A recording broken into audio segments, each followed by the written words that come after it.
नमस्कार मित्रांनो आपण पाहणार आहोत अर्थशास्त्रामधील महत्त्वाचा घटक, तो म्हणजे पंचवार्षिक योजना, 50 इयर प्लॅन। तर या पंचवार्षिक योजनेमध्ये जवळपास आत्तापर्यंत 12 पंचवार्षिक योजना या झालेल्या आहेत व त्या पंचवार्षिक योजनेमध्ये काही सुट्टीचा कालावधी पण आहे।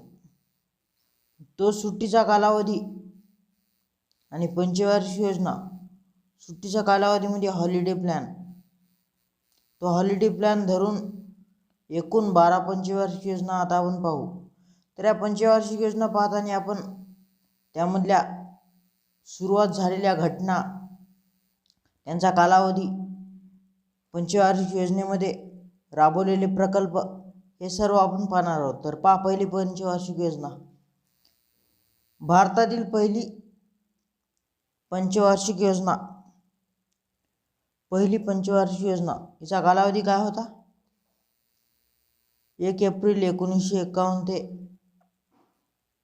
31 मार्च 1956। या पंचवार्षिक योजनेत प्रतिमान कोणतं वापरलेलं होतं? हेरॉड-डमर। तर हेरॉड-डमर प्रतिमान वापरलेलं होतं। योजनेचा खर्च काय होता प्रस्तावित? 2378 कोटी। वास्तविक किती झाला खर्च? 1960 कोटी। तर योजनेचं उपनाव काय आहे? पुनरुत्थान योजना। आता या योजनेमध्ये उद्दिष्ट काय होती? दुसऱ्या महायुद्धामुळे व भारताच्या फाळणीमुळे विस्कळीत झालेली अर्थव्यवस्था समतोल निर्माण करणे। दुसरा, रोजगार व राहणीमान दर्जा उंचावणे। तिसरा, चलनफुगवट्यावर नियंत्रण। आता या पंचवार्षिक योजनेत कोणकोणते प्रकल्प महत्त्वाचे आहेत? पहिला, दामोदर खोरे विकास योजना, दामोदर नदीच्या खोऱ्यात, कुठं? पश्चिम बंगालमध्ये। दुसरा महत्त्वाचा प्रकल्प भाकरा नांगल प्रकल्प, सतलज नदीवर, हिमाचल प्रदेश, पंजाबमध्ये। तिसरा आहे कोसी प्रकल्प, कोसी नदीवर, बिहारमध्ये। हिराकुड योजना, महानदीवर, ओरिसामध्ये। तर या वरील सर्व ज्या योजना आहेत, काही प्रकल्प आहेत, ते सर्व अमेरिकेतील टेनेसी खोरे प्रकल्पाच्या आराखड्यावर आधारित आहेत। आता पाचवा कोणता आहे? सिंद्री, झारखंड येथे खत कारखाना, फर्टिलायझर व पश्चिम बंगाल येथे रेल्वे इंजिनचा कारखाना, चित्तरंजन। सातवा आहे पेरांबूर, तामिळनाडू येथे रेल्वे इंजिनचा डब्याचा कारखाना व HMT कुठे? बँगलोरमध्ये। हिंदुस्तान अँटीबायोटिक्स, पुणे। 1952 पासून काय सुरुवात करण्यात आले? 1952 कम्युनिटी डेव्हलपमेंट प्रोग्राम। त्याचा उद्देश काय होता? ग्रामीण भागात कृषी, पशुपालन, ग्रामोद्योग, स्वास्थ्य व उपचार आणि बालकल्याण क्षेत्रात सुधारणा। आता या योजनेचा आर्थिक वाढ संकल्पित काय होता? 2.1%। साध्य किती झाला? 3.6%। संकल्पित होता 2.1, साध्य झाला 3.6। अशा प्रकारे पहिल्या पंचवार्षिक योजनेचा आढावा आहे। आता पाहू दुसरी पंचवार्षिक योजना। दुसरी पंचवार्षिक योजना 1956 ते पुढे 5 वर्ष, म्हणजे 1 एप्रिल 1956 ते 31 मार्च 1961।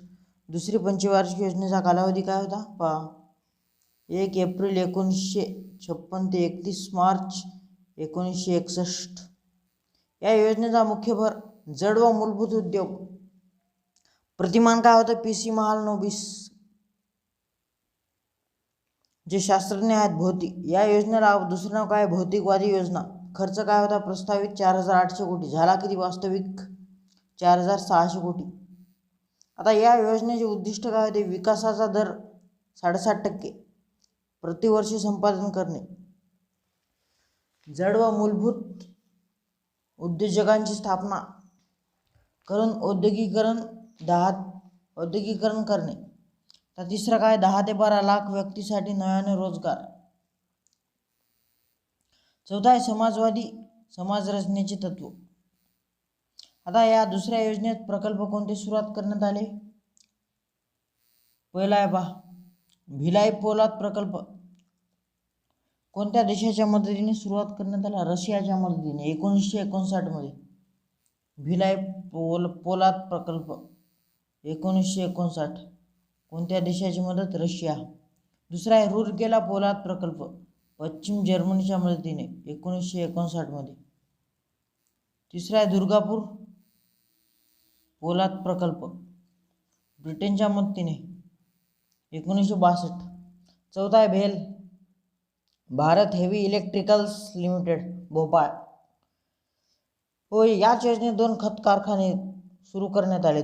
पहिला म्हणजे नानगल, दुसरा रूरकेला. व्हॅल्युएशन काय आहे या योजनेचं? वाढीचा दर 4.21% होता. पोलाद उद्योगात वाढ. सामाजिक शिक्षण आरोग्य सेवात विशेष वाढ. किंमत निर्देशांक 30% ने वाढ. किंमत निर्देशक 30% ने वाढला होता. आता पुढे पहा तिसरी पंचवार्षिक योजना. हिचा कालावधी आहे 1 एप्रिल 1961 ते 31 मार्च 1966. मुख्य भर कशावर होता? कृषी व मूलभूत उद्योग. प्रतिमान होता महालनोबिस प्रतिनामावर आधारित सुखमय चक्रवर्ती यांच्या प्रसिद्ध अशा the mathematical framework of the third plan या लेखावर आधारित याचं प्रतिमान होतं. योजनेचा खर्च किती झाला?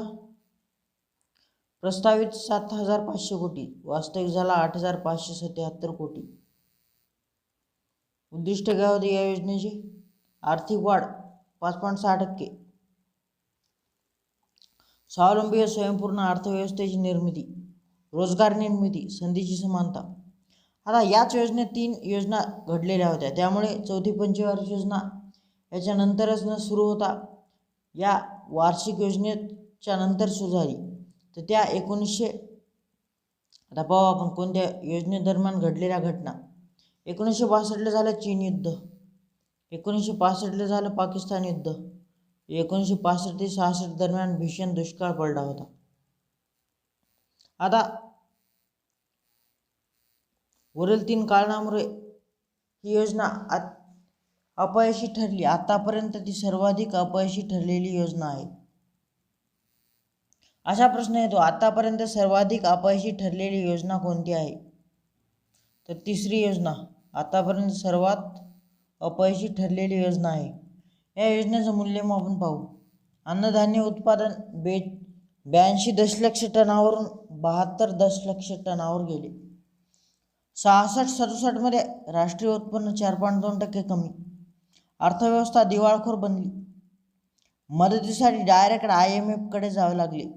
इंटरनॅशनल मॉनिटरी फंड म्हणजे निधीकडे आपल्याला जावं लागलं. 1966 मध्ये रुपयाचे अवमूल्यन 36.5% घडून आणण्यात आले. त्या योजनेला सुट्टी, हॉलिडे प्लॅन. या योजनेदरम्यान 1966 ते 69 दरम्यान सुट्टी घेण्यात आली. तर 1966 ते 69 म्हणजे पहिली काय होईल? 1966 ते 67, दुसरी 1967 ते 68, तिसरी 1968 ते 69. अशा प्रकारे योजनेमध्ये सुट्टी घेण्यात आली. तर पाहू सुट्टी दरम्यान 3 वार्षिक योजना घडल्या. 1966 ते 67 मध्ये काय झालं? दुष्काळाला सामोरं जावं लागलं. हरित क्रांतीचे तंत्रज्ञान 6 जून 1966 अवमूल्यन 36.5%. व 1967 ते 68 अन्नधान्याचे उच्चांकी उत्पादन झाले. तिसरी 1968 ते 69 मध्ये अन्नधान्य उत्पादन किंमत स्थिरावली. व्यवहार तोल balance of trade, balance of payment परिस्थिती सुधारली. आता पाहू चौथी पंचवार्षिक योजना. कालावधी काय होता? 1 एप्रिल 1969 ते 31 मार्च 1974. मुख्य भर कशावर होता? स्वावलंबन. याचं घोषवाक्य काय? स्थैर्यासह आर्थिक वाढ.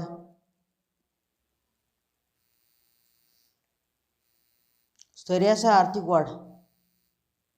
घोषणा काय होती? मार्च 1971च्या संसदीय निवडणुकीच्या वेळी इंदिरा गांधींनी गरिबी हटावची घोषणा दिली.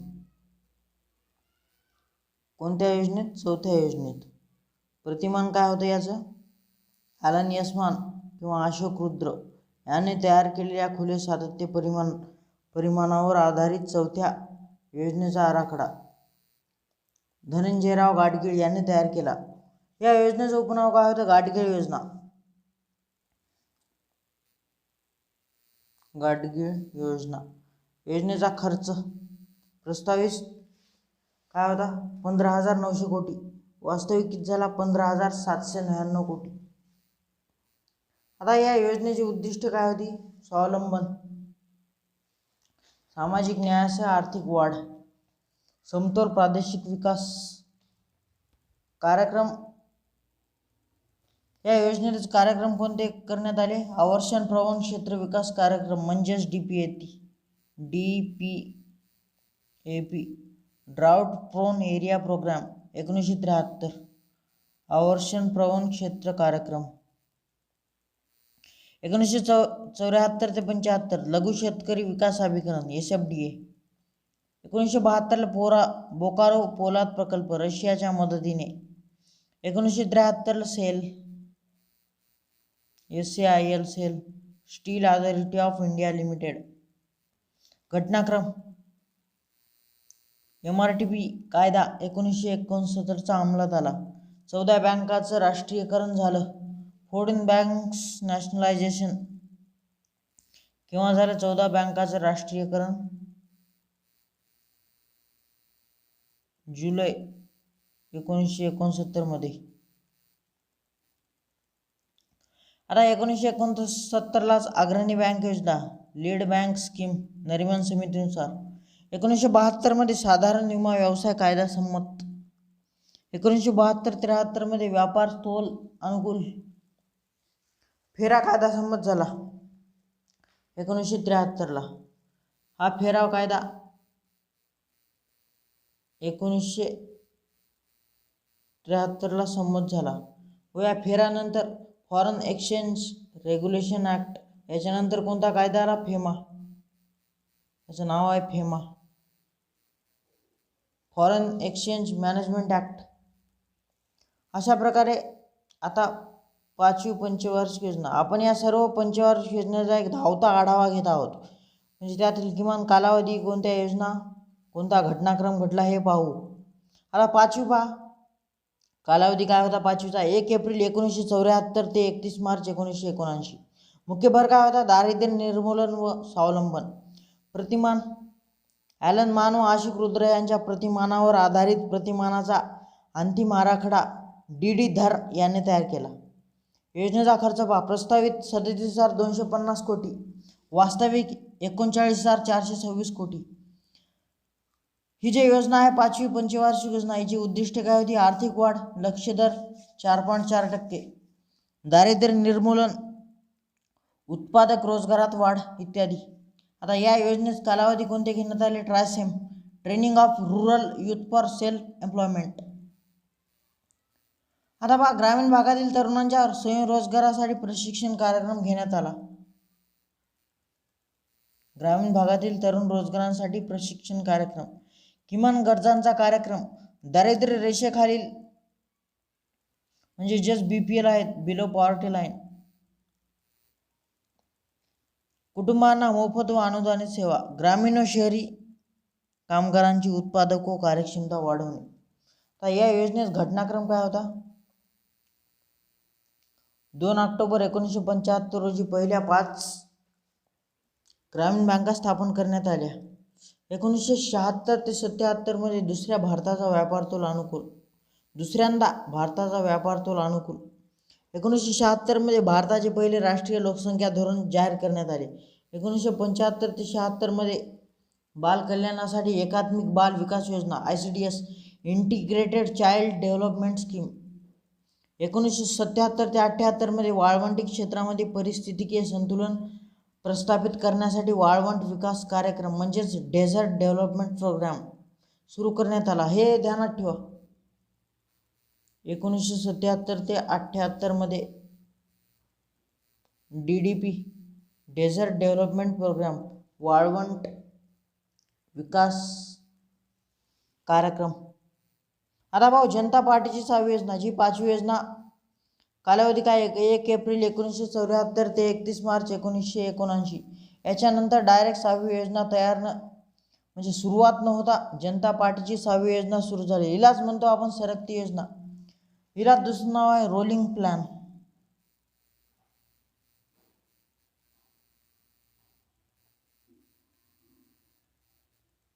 Rolling plan. तरीचा कालावधी काय? ही योजना 1978 ते 83 या कालावधीसाठी तयार करण्यात आली होती. मात्र ती फक्त 1 एप्रिल 1978 ते जानेवारी 1980 दरम्यान राबवण्यात आली. या योजनेलाच रोलिंग प्लॅन किंवा सरकती योजना किंवा साखळी योजना असे या योजनेला 3 नाव आहेत. पहिला आहे रोलिंग प्लॅन, दुसरा आहे सरकती योजना, तिसरा आहे साखळी योजना. हे 3 नाव ध्यानात ठेवा. म्हणजे जनता सरकारने महालनोबिस प्रतिमानाचा त्याग केला. आता रोलिंग प्लॅन ही संकल्पना वैज्ञानिक रूपात मांडण्याचे श्रेय प्रोफेसर गुन्नार मिर्डल यांना दिली जाते. ही संकल्पना त्यांनी त्यांच्या India's economics planning in its broader setting मध्ये मांडली आहे. ही योजना भारतात लागू करण्याचे श्रेय जनता पार्टीच्या सरकारमधील नियोजन आयोगाचे उपाध्यक्ष प्रोफेसर DT लकडावाला यांनी तयार केले. आता योजनेचा भर होता कृषी व संलग्न क्षेत्रामध्ये रोजगार क्षमता वाढवणे. दुसरा होता उपभोग्य वस्तूंच्या उत्पादनासाठी लघु व कुटीर उद्योगावर भर. या योजनेत रोलिंग प्लॅनमध्ये कार्यक्रम कोणते सुरुवात करण्यात आले? फूड फॉर वर्क, कामाच्या बदल्यात अन्न. देश पातळीवरील रोजगारासाठी असलेली पहिली योजना, जी देश पातळीवर आहे रोजगारासाठी पहिली योजना. अंत्योदय योजना, देशातील प्रत्येक खेड्यातील गरीब कुटुंबांना सेवा व अन्न पुरवणे. जिल्हा औद्योगिक केंद्रे स्थापन करणे. MIDC सारखी. आता 6वी पंचवार्षिक योजना. हिचा कालावधी काय होता? 1 एप्रिल 1980 ते 31 मार्च 1985. मुख्य भर काय होता? दारिद्र्य निर्मूलन व रोजगार निर्मिती. याचं प्रतिमान काय होतं? ॲलन व अशोक रुद्र. योजनेचा खर्च प्रस्तावित काय होता? 97,500 कोटी. वास्तविक 1,09,292. उद्दिष्ट काय होती? 5.2% इतका वाढीचा दर संपादित करणे व 3,40,00,00,000 रोजगार निर्मिती. आर्थिक व तांत्रिक स्वावलंबन इत्यादी. या 6व्या योजनेत कार्यक्रम कोणते घेण्यात आले? एकात्मिक ग्रामीण विकास कार्यक्रम, इंटिग्रेटेड रुरल डेव्हलपमेंट प्रोग्राम म्हणजेच IRDP. तर या योजनेत 2 ऑक्टोबर 1980 पासून राष्ट्रीय ग्रामीण रोजगार कार्यक्रम, national rural employment programme NREP 2 October 1980 पासून.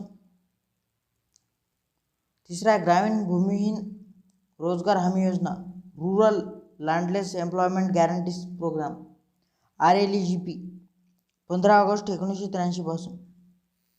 आता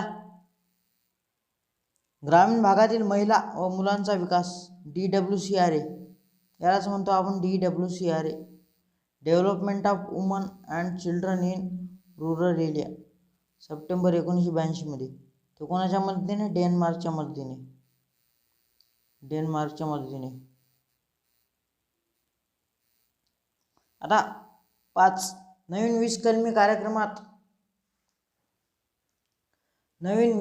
कार्यक्रमात बदल करून हा कार्यक्रम 14 जानेवारी 1982 रोजी सुरू करण्यात आला. 2 नवीन पोलाद प्रकल्प स्थापन करण्यात आले. विशाखापट्टणम येथे कोणता पोलाद प्रकल्प? आंध्र प्रदेश. आणि सालेममध्ये पोलाद प्रकल्प, तामिळनाडूमधल्या सालेममध्ये पोलाद प्रकल्प व आंध्र प्रदेशमधल्या विशाखापट्टणममध्ये पोलाद प्रकल्प. आता पाहू आपण 7वी पंचवार्षिक योजना.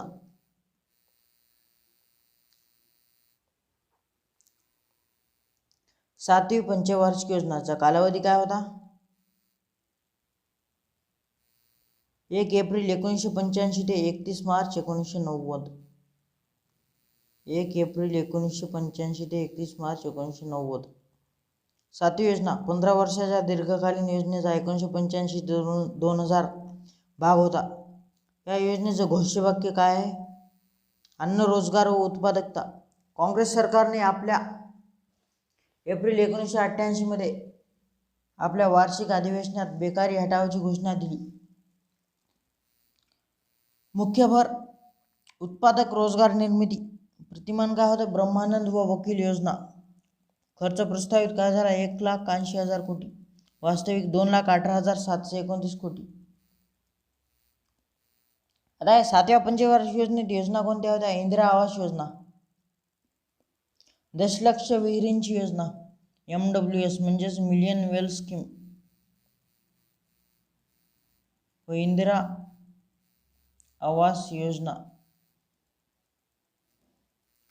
1986 ते 87 मध्ये कपाट, council for advancement of peoples action and rural technology. 1986-87 मध्ये कपाट ही योजना सुरू झाली. आता जवाहर रोजगार योजना 1 एप्रिल 1989 पासून सुरुवात करण्यात आली.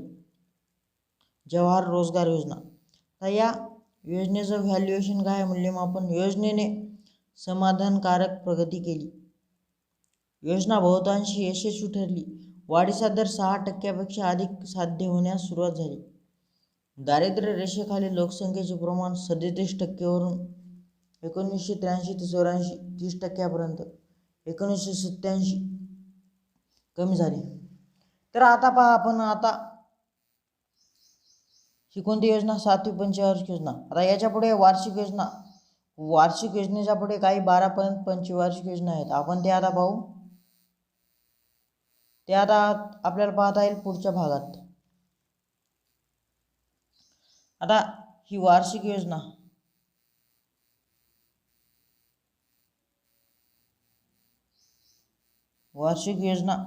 व पुढच्या 8 ते 12 या योजना आपण या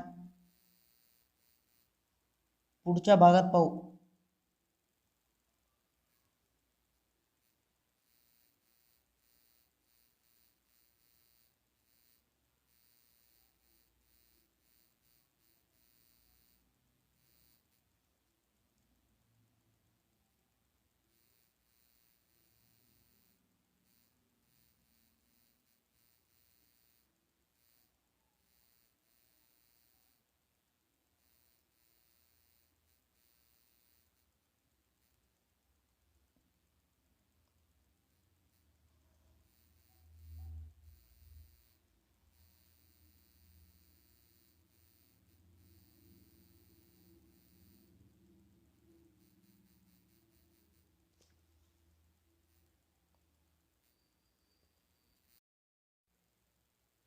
नमस्कार मित्रांनो, आपण या व्हिडिओच्या भाग 1 मध्ये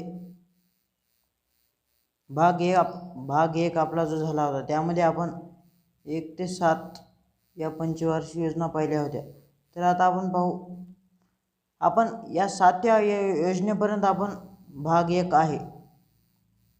भाग 1 मागील आहे तो तुम्ही पाहू शकता. तर आता 7वी पंचवार्षिक योजनेच्या पुढे आहे आपला वार्षिक योजना. तर 7व्या पंचवार्षिक योजनेच्या पुढे डायरेक्ट 8वी योजना ही सुरू झाली नाही.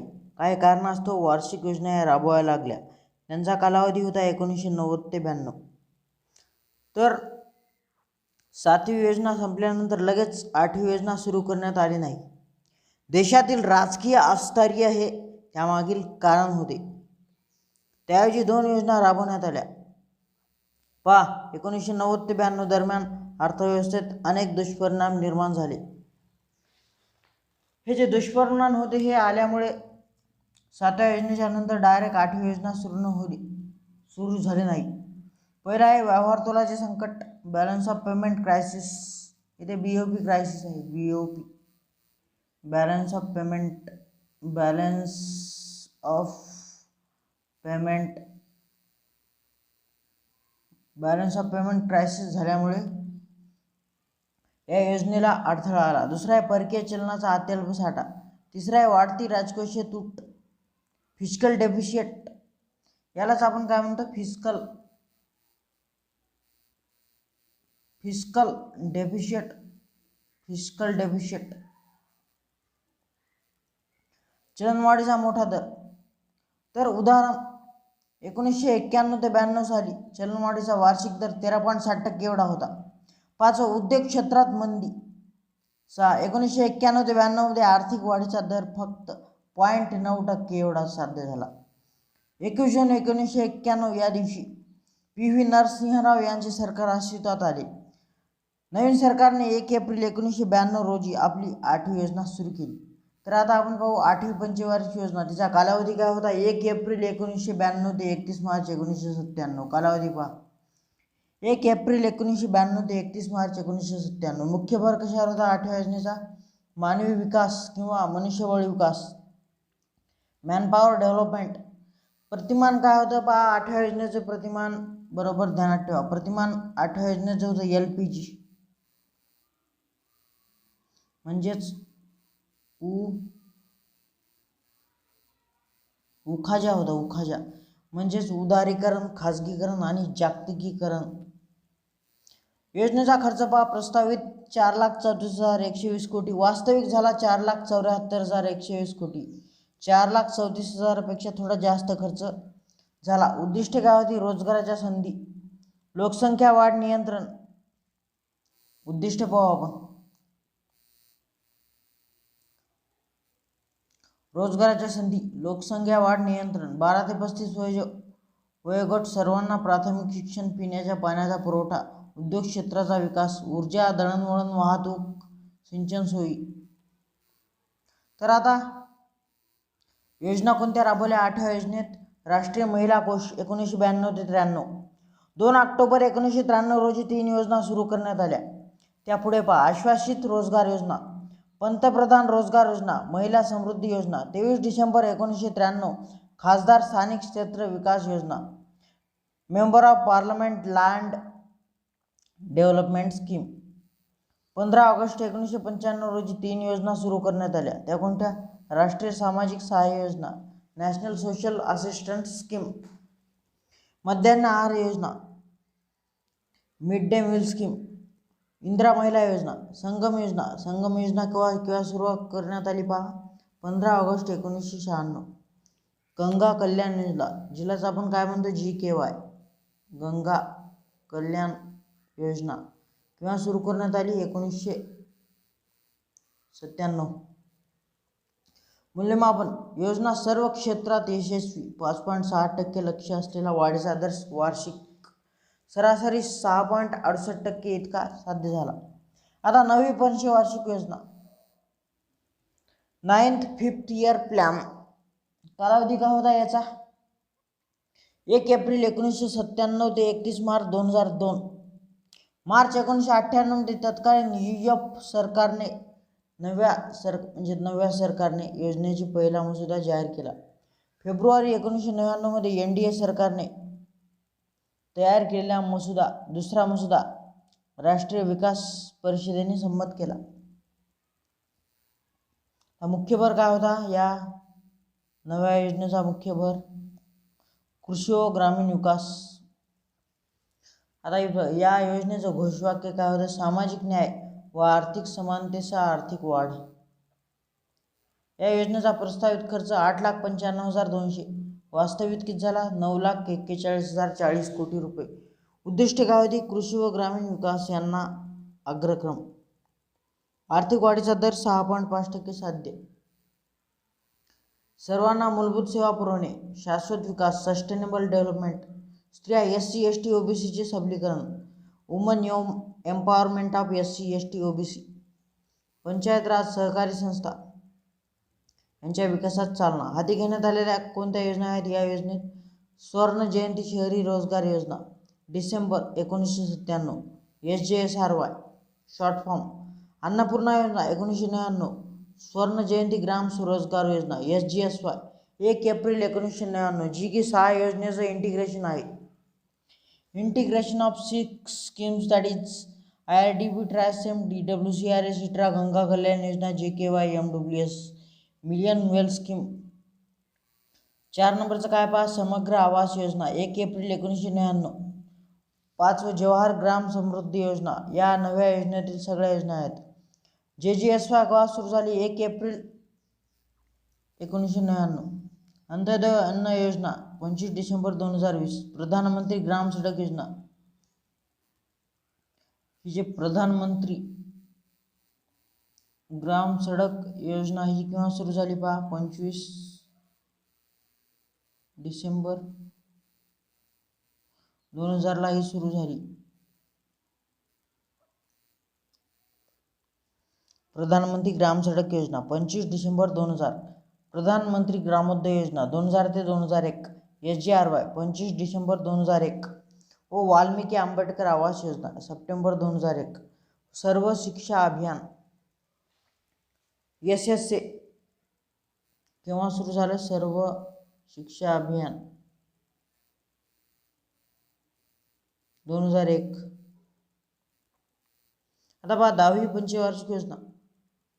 योजनेचा कालावधी होता 1 एप्रिल 2002 ते 31 मार्च 2007. मुख्य भर होता शिक्षणावर. आता या 10व्या योजनेत लक्ष काय होते, GDPचा दर प्रतिवर्ष 8%. DRD लोकसंख्या, जी दारिद्र्य रेषेखालील लोकसंख्या आहे, तिचं प्रमाण पाहता वर्षावाईज 2007ला किती होतं, 21%.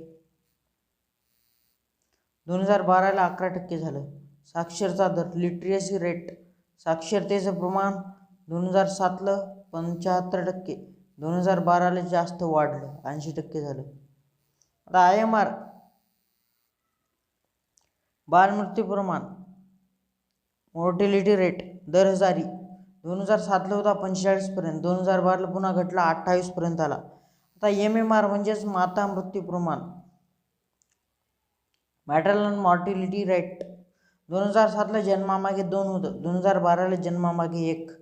सर्व खेड्यांना शाश्वत पेयजल पुरवठा, 2007 पर्यंत सर्व प्रदूषित नद्यांची स्वच्छता. आता 10व्या योजनेत योजना कोणत्या सुरू केल्या, सामाजिक सुरक्षा प्रायोगिक योजना 23 जानेवारी 2004. राष्ट्रीय कामासाठी अन्न योजना 14 नोव्हेंबर 2004. राष्ट्रीय ग्रामीण रोजगार हमी योजना, जवाहरलाल नेहरू राष्ट्रीय शहरी पुनरुत्थान अभियान. फलनिष्पत्ती यशस्वी योजना आहे, सरासरी वार्षिक वृद्धी दर 7.6%. उद्योग व सेवा प्रमुख क्षेत्रामध्ये वृद्धी दर साध्य. आता पाहू आपण 11वी पंचवार्षिक योजना, जिचा कालावधी आहे 1 एप्रिल 2007 ते 31 मार्च 2012. ही महत्त्वाची योजना आहे, 1 एप्रिल 2007 ते 31 मार्च 2012. मुख्य भर सामाजिक सेवा, सोशल सर्व्हिस. उद्दिष्ट काय होती, GDPच्या वाढीचे वार्षिक सरासरी 9% लक्ष ठेवण्यात आले. समावेशी वृद्धी झाली इथे, म्हणजेच इन्क्लुसिव्ह ग्रोथ, समावेशी वृद्धी, इन्क्लुसिव्ह ग्रोथ. व्हिजन काय आहे, 11व्या प्लॅनचं व्हिजन काय होतं, वेगवान वृद्धी. दृष्टिकोन काय होता, वेगवान वृद्धी, आरोग्य व शिक्षण व कौशल्य. राष्ट्रीय ग्रामीण रोजगार हमी योजनेच्या माध्यमातून रोजगाराच्या संधींचा विस्तार. पर्यावरणातील शाश्वतता. लिंगविषयक असमानतेत घट, शासन प्रणालीमध्ये सुधारणा इत्यादी. Micro economics dimension of the 11th plan. या योजनेचा एकूण प्रस्तावित खर्च 36,44,718 कोटी रुपये. हिस्सा केंद्र सरकारचा होता 59.20% व राज्य सरकारचा 40.80%. GDPचे लक्ष्य पहा, संपूर्ण देशासाठी GDPच्या वार्षिक सरासरी 9% ठेवण्यास आले होते. आता क्षेत्रीय वाढीची दर, कृषी क्षेत्रात 4%, उद्योग क्षेत्रात 10.11%, सेवा क्षेत्रात, जो महत्त्वाचं क्षेत्र आहे सेवा क्षेत्र, सर्व्हिस सेक्टर, किती 9.11%, हे ध्यानात ठेवा. गुंतवणूक दर 36.60%, खाजगी क्षेत्र जे प्रायव्हेट सेक्टर आहे त्याच्यात 28.60%, सार्वजनिक क्षेत्र पब्लिक सेक्टर 8%. सार्वजनिक क्षेत्रात किती झालं? 8%. ह्यात आपण पाच जो आपला चालू होतं सार्वजनिक क्षेत्र 8%. बचत दर 34.8%. घरगुती क्षेत्र 21.8%. कॉर्पोरेट सेक्टरमध्ये 4.5%. आता जो इन्क्रिमेंटल कॅपिटल आउटपुट रेशो किती होता? 4.1%. हे झाला 11व्या पंचवार्षिक योजनेचा धावता आढावा. आता पाहू 12वी पंचवार्षिक योजना, जी महत्त्वाची आहे आणि सर्वात शेवटची आहे. कालावधी काय होता? 1 एप्रिल 2012 ते 31 मार्च 2017. या 12व्या पंचवार्षिक योजनेनंतर पंचवार्षिक योजना आल्या नव्हत्या. त्याच्यानंतर नवीन नीती आयोग आला, त्याच्यानुसार योजना राबवल्या गेल्या. आता आपण पाहू आधी 12वी पंचवार्षिक योजना, मग नीती आयोग पाहू. पहा कालावधी काय होता? 1 एप्रिल 2012 ते 31 मार्च 2017. मुख्य भर काय होता? सामाजिक सेवा. दृष्टिकोन पत्राच्या 20 ऑगस्ट 2011 रोजी स्वीकार तर 15 सप्टेंबर 2011ला संमती प्रदान. दृष्टिकोन पत्राचे शीर्षक काय होते? म्हणजे हेच आपला उद्देश होता, जलद, शाश्वत आणि अधिक समावेशी वृद्धी. 11व्या योजनेत काय आहे? जलद आणि अधिक समावेशी वृद्धी. इथे फक्त शब्द शाश्वत महत्त्वाचा आहे. शाश्वत शब्द sustainable. Faster, sustainable and more inclusive growth. Sustainable शब्द फक्त ध्यानात ठेवा. 15 सप्टेंबर 2012 नियोजन मंडळाने मसुद्याला मान्यता, तर राष्ट्रीय विकास परिषदेने 27 डिसेंबर 2012 रोजी आपल्या 57व्या बैठकीत मान्यता दिली. आता प्रमुख लक्ष काय होती? वाढीचा दर 8%, कृषी क्षेत्र 4%, उद्योग क्षेत्र 7.6%, सेवा क्षेत्र 9%, बचत दर 33% ऑफ जीडीपीच्या 33.6% वारी. गुंतवणूक दर किती होता? 38.8%. उपभोग खर्च 69.3%, वस्तू निर्यात 16%, वस्तू आयात 25.2%, सेवा निर्यात 3.5%, वस्तू व्यापार तूट -9.2%, चालू खात्यावरील तोल -3.4%, भांडवल खात्यावरील तोल +3%. आता या योजनेचे लक्ष काय होती?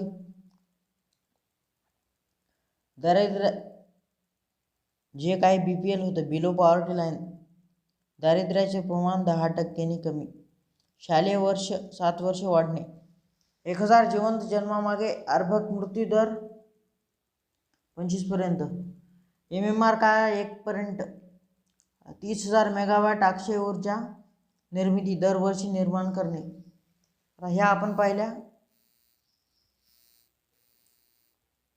आपण आतापर्यंत काय पाहिल्या? क्रमांक 1 ते 12 पंचवार्षिक योजना.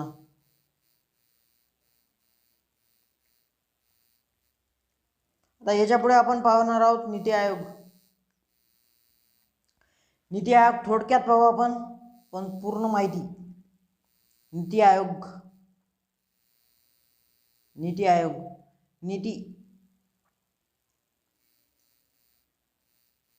NITI नीती काय? नीती आयोग. मग नीती आयोगाचा फुल फॉर्म काय आहे? National institution for transforming India. संस्था कशी आहे?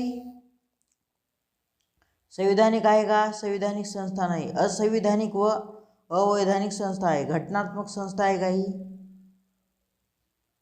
घटनात्मक संस्था नाही. 2014 मध्ये स्थापन झालेल्या मोदी सरकारने नियोजन मंडळ बरखास्त करून नीती आयोग स्थापन केला. जो आपला नियोजन आयोग होता, म्हणजेच प्लॅनिंग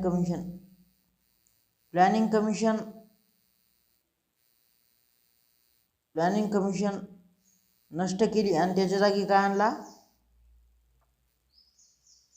त्याच्या जागी स्थापन झाला नीती आयोग.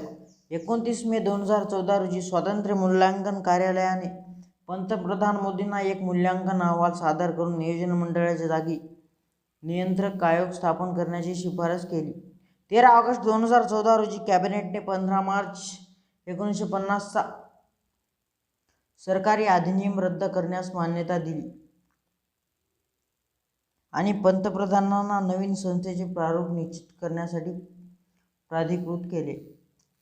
मोदींनी नियोजन मंडळाच्या जागी चीनमधील राष्ट्रीय विकास व सुधारणा आयोग च्या धर्तीवर एक संस्था स्थापन करण्याची घोषणा केली. 7 डिसेंबर 2014 रोजी झालेल्या राज्य मुख्यमंत्र्यांच्या सभेत स्थापना करण्याच्या निर्णयास अनुकूलता दर्शवली. 1 जानेवारी 2015 रोजी नीती आयोगाची स्थापना झाली. नीती आयोगाची स्थापना केव्हा झाली? 1 जानेवारी 2015. 1 जानेवारी 2015 नीती आयोगाची स्थापना एस्टॅब्लिश.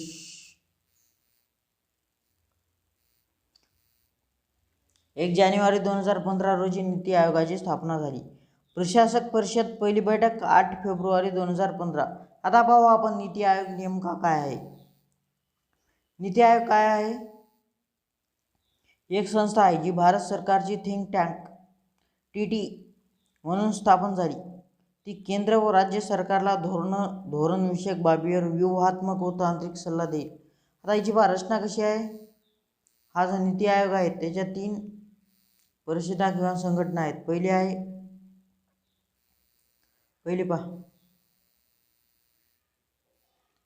पहिली आहे पूर्णकालिक संघटनात्मक, दुसरी आहे प्रशासक परिषद, तिसरी आहे प्रादेशिक परिषद. या तिन्हीची मिळून नीती आयोग हा झालेला आहे. रचना आहे नीती आयोगाची. आता पुढे आयोगाची कार्य कोणती आहेत? आयोग कार्य कोणते? Functions of NITI Aayog. राज्यांच्या सक्रिय सहभागाद्वारे राष्ट्रीय उद्दिष्टांच्या संदर्भात राष्ट्रीय विकासाचे अग्रक्रम क्षेत्रे व डावपेच याबाबतचा सामायिक दृष्टिकोन विकसित करणे. आधारभूत पुढाकार व यंत्रणांचा वापर. ग्रामीण स्तरावर विश्वासार्ह योजना. आर्थिक डावपेच व धोरणामध्ये राष्ट्रीय सुरक्षेचे मुद्दे समाविष्ट करणे. वंचित घटकांकडे विशेष लक्ष पुरवणे. डावपेचात्मक व दीर्घकालीन योजना. शैक्षणिक व धोरणात्मक संशोधन संस्थांना सल्ला देणे. ज्ञान नवोन्मेष व उद्योजकीय आधार व्यवस्था निर्माण करणे. अत्याधुनिक संसाधन केंद्र चालवणे. शाश्वत व समन्वय विकास कार्यक्रम व पुढाकार यांच्या अंमलबजावणीवर सक्रियतेने लक्ष ठेवणे. आता तंत्रज्ञान दर्जावर्धन आणि क्षमता बांधणीवर लक्ष ठेवणे. आता नवीन भारताचा अजेंडा काय? Development agenda for new India 2022. 2022 साठी न्यू अजेंडा काय आहे? 15 वर्षाच्या एका व्हिजन डॉक्युमेंट 3 बाबी. 3 बाबी कोणत्या? 15 वर्षाचे व्हिजन पहिली, दुसरी 7 वर्षासाठी डावपेच, तिसरी 3 वर्षासाठी कृती योजना. हा डावपेच आहे. 6 समस्यांपासून स्वातंत्र्य मिळवायचे. त्या कोणत्या समस्या आहेत? 6 समस्या. पहिली दारिद्र्य, दुसरी अस्वच्छता, तिसरी भ्रष्टाचार, चौथी दहशतवाद, पाचवी जातीयवाद, चौथी सांप्रदायिकता. आता हा आहे थोडक्यात नीती आयोग. तुम्ही नीती आयोगाची जास्त माहिती गुगलवर पण पाहू शकता. आता आपण याच्या पुढे काय पाहणार आहोत? आपण आता पाहू महत्त्वाचे जे शाश्वत विकासाचे जे 17 लक्ष्य आहेत, ज्यालाच आपण काय म्हणतो? शाश्वत विकास. ज्याला दुसरं नाव आपण काय म्हणतो? Sustainable development goals. ज्यालाच आपण म्हणतो सस्टेनेबल डेव्हलपमेंट गोल्स. याच्या आधी कोणते होते? याच्या आधी होते MDG. याचा अर्थ काय? Millennium development goals. तर या MDGचे लक्ष्य पूर्ण झाले नाही. काय लक्ष्य करायचे राहिले काही देशांकडून? काय पूर्ण झाले, काय पूर्ण झाले नाही. म्हणून याच्या जागी एक नवीन एक नवीन विकास लक्ष्य साध्य करण्याचे काही देशांनी ठरवले. आता हे 17 लक्ष्य कोणते आहेत ते पाहू आपण. एक सर्व पाहू. शाश्वत विकास लक्ष्य sustainable development goals. Sustainable development goals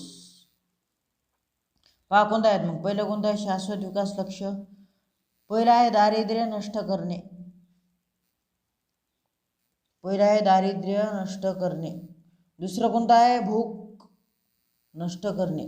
तिसरं कोणतं आहे चांगले आरोग्य व सुस्थिती. चौथं पहा. चौथं काय आहे. चौथं आहे गुणवत्तेचे शिक्षण. पाचवं काय आहे लिंग समानता. सहावं आहे स्वच्छ पेयजल व स्वच्छता. सातवं पहा परवडण्याजोगी व स्वच्छ ऊर्जा. 7 नंबर. 8 नंबरचं काय चांगली कार्यस्थिती आणि आर्थिक वाढ. चांगली कार्यस्थिती आणि आर्थिक वाढ.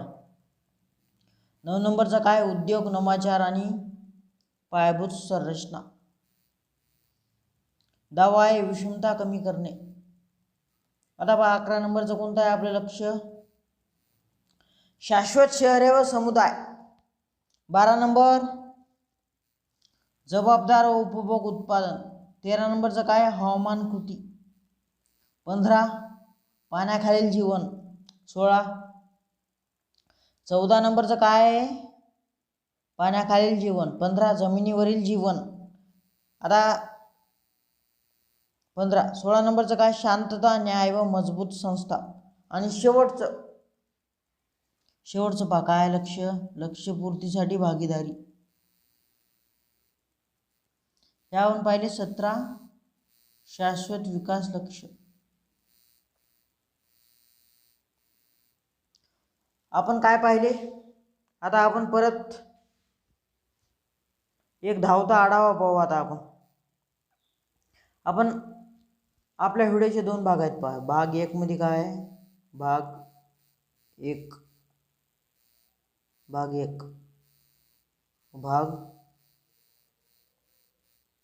2. भाग 1 मध्ये आपण काय पाहिलं 1 ते 7 पंचवार्षिक योजना. भाग 2 मध्ये काय पाहावं आपण 8 ते 12 पंचवार्षिक योजना. ह्या आपण एवढ्या पंचवार्षिक योजना पाहिल्या. त्यासोबतच काही हॉलिडे प्लॅन होते ते पाहिले. सोबत काय पाहिलं सोबत आपण पाहिलं SDG सस्टेनेबल डेव्हलपमेंट गोल्स. त्याच्यासोबतच काय पाहिलं आपण नीती आयोग.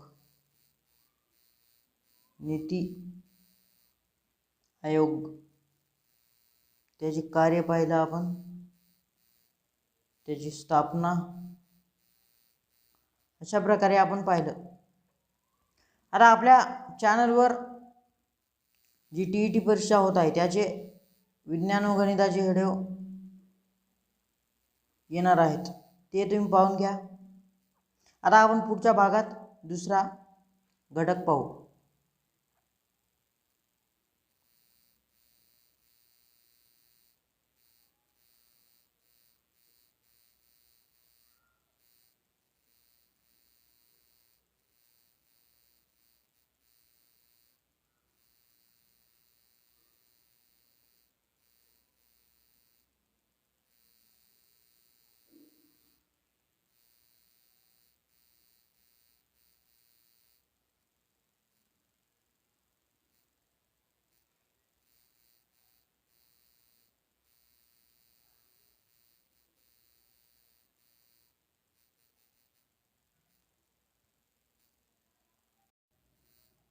नमस्कार मित्रांनो आपण जो कंबाईनचा 2019चा जो पेपर झालेला होता कंबाईन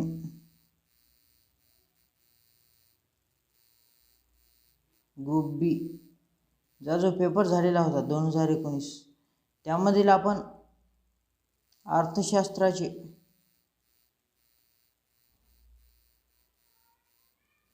एकूण 14 प्रश्न पाहू.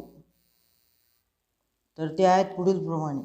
पहा पहिला प्रश्न काय आर्थिक सुधारणानंतर 1990 ते 91 ते 2012 ते 13 या काळात स्थूल देशांतर्गत उत्पादनाचा दर रिकाम्या जागा प्रवृत्ती दर्शवतो.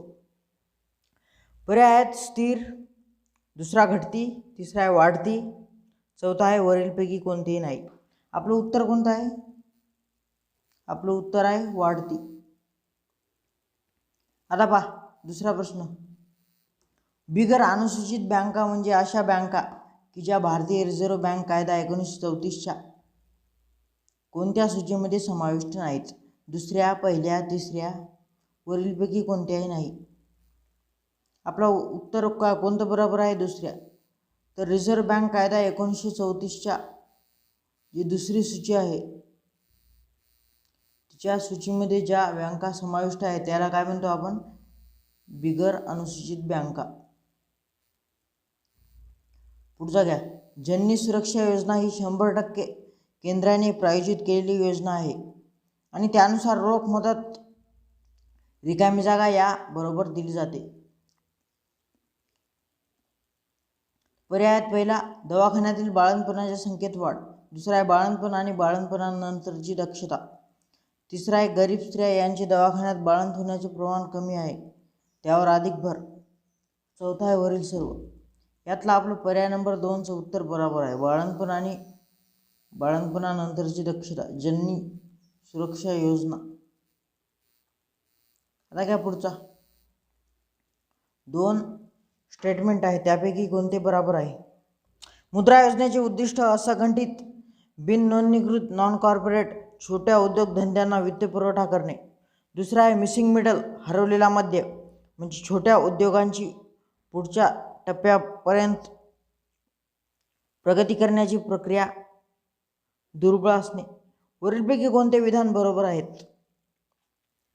पहिला पर्याय ए आणि बी दोन्ही, दुसरा फक्त ए, तिसरा फक्त बी, चौथा वरीलपैकी कुठले नाही. तर हे जे वरचे दोन्ही विधान आहेत ते दोन्ही पण बरोबर आहेत म्हणून आपला पर्याय कोणता? पर्याय क्रमांक 1 बरोबर येईल. 62 नंबरचा पहा. मध्यावधी राजकोषीय सुधारणाचा अंतिम उद्देश. The ultimate aim of the medium term fiscal reforms is to. कर्ज चिरस्थायी 5वीपर्यंत घटवणे, राजकोषीय तुटीत वाढ करणे, चालू खात्यावरील तूट कमी करणे किंवा अर्थसहाय्य कमी करणे. तर याचा मध्यावधी राजकोषीय सुधारणाचा अंतिम उद्देश काय आहे? चालू खात्यावरील तूट कमी करणे. पर्याय क्रमांक 3 चालू खात्यावर तूट कमी करणे. पुढे पहा. जेंडर बजेटिंग मीन्स म्हणजेच लिंग अंदाजपत्रक म्हणजे काय?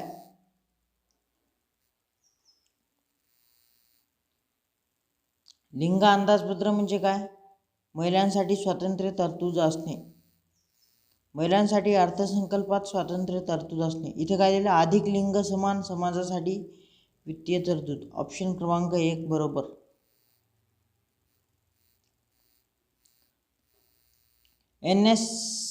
NSSO नुसार श्रमशक्ती म्हणजे काय? इथे NSSO नॅशनल सॅम्पल सर्वे ऑर्गनायझेशन, नॅशनल सॅम्पल सर्वे ऑर्गनायझेशन किंवा ऑफिस ही जी संस्था आहे याच्यानुसार श्रमशक्ती म्हणजे काय?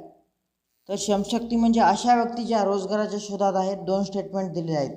पहिलं अशा व्यक्तीच्या रोजगाराच्या शोधात आहेत, दुसरा आहे अशा व्यक्ती ज्यांना रोजगार मिळाला आहे. पर्याय दिलेत ए किंवा बी कुठलेच नाही.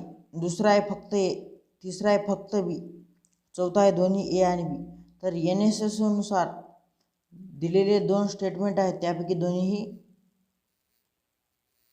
दिलेले दोन्ही आहेत ते दोन्ही पण बरोबर आहेत म्हणून आपला पर्याय क्रमांक डी वरीलपैकी दोन्ही.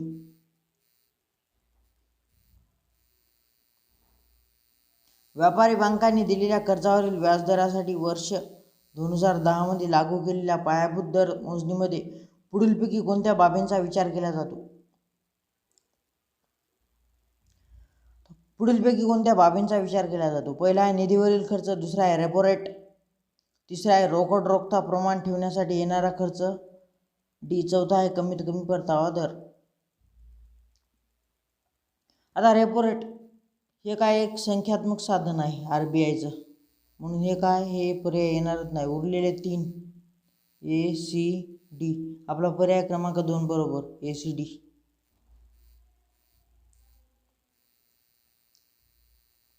भारताच्या आयात भागीदार देशांची त्यांच्या 2016 ते 17 वर्षातील आयात भागीदारीतील महत्त्वानुसार उतरत्या क्रमाने क्रमवारी लावा. उतरता क्रम चांगला आहे, डिसेंडिंग ऑर्डर. उतरता क्रम म्हणजे कसा? आता देश किती संख्या दिलेली 1 2 3 4 5 6. उतरता क्रम म्हणजे 1 2 3 4 5 6. उतरता क्रम हे असा. चढता क्रम कसा होईल? असा चढायचं 1 2 3 4 5 आणि 6. तर आपला क्रम कोणता होईल? पहिल्यांदा ऑप्शन पहा, चीन, सौदी अरेबिया, UAE, USA, दक्षिण कोरिया, इंडोनेशिया, इराक. दुसरा USA, चीन, USA, सौदी अरेबिया, दक्षिण कोरिया, इंडोनेशिया, इराक. तिसरा आहे चीन, USA, UAE, Saudi Arabia, Indonesia, दक्षिण कोरिया, इराक. आपला ऑप्शन क्रमांक 3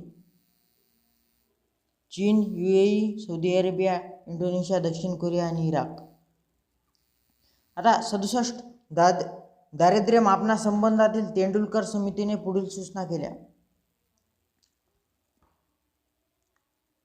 कोणत्या सूचना केल्यात? पहिला, उष्मांकाधारित दारिद्र्य रेषेच्या संकल्पनेपासून दूर जाणे. दारिद्र्य रेषा उष्मांकाधारित न ठेवणे. दारिद्र्याचे अंदाज मापन करण्यासाठी वेगवेगळ्या वस्तू गटांसाठी वेगवेगळे संदर्भ कालावधी विचारात घेणे. तिसरा आहे शिक्षण व आरोग्यासाठी केलेल्या व्यक्तिगत खर्चाचा समावेश करणे. वरीलपैकी कोणते विधान बरोबर आहेत? तिन्ही पण बरोबर आहेत, म्हणून वरील सर्व, एक पण चूक नाही, तिन्ही पण बरोबर. 1983 ते 84 ते 2011-12 या काळातील केंद्र सरकारच्या दायित्वांमध्ये कोणत्या देयता सर्वात अधिक होत्या? पहिला आहे बाह्य देयता, दुसरं अंतर्गत कर्ज, तिसरं आहे अंतर्गत देयता, चौथा आहे रिझर्व्ह बँक निधी आणि ठेवी. पर्याय क्रमांक 3 बरोबर, अंतर्गत देयता. भारत सरकारच्या भांडवली अर्थसंकल्पामध्ये चा समावेश होतो. पर्याय कोणते आहेत? अंदाजित प्राप्ती आणि अंदाजित खर्च. दुसरा आहे भांडवली प्राप्ती आणि भांडवली खर्च. तिसरा आहे महसुली प्राप्ती आणि महसुली खर्च. चौथा आहे वरील सर्व, तिन्ही प्राप्ती आणि खर्च. आपला पर्याय क्रमांक 2 बरोबर आहे, भांडवली प्राप्ती आणि भांडवली खर्च.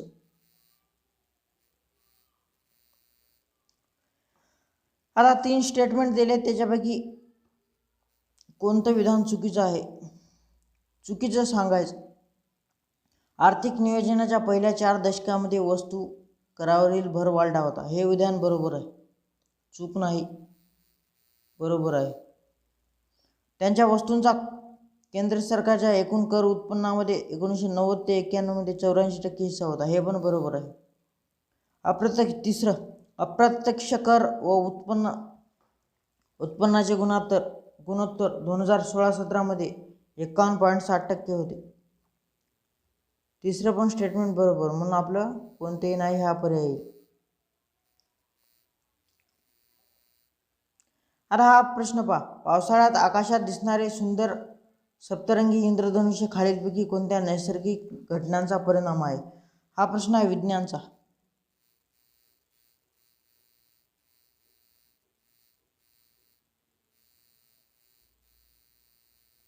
लाईट या घटकावरचा.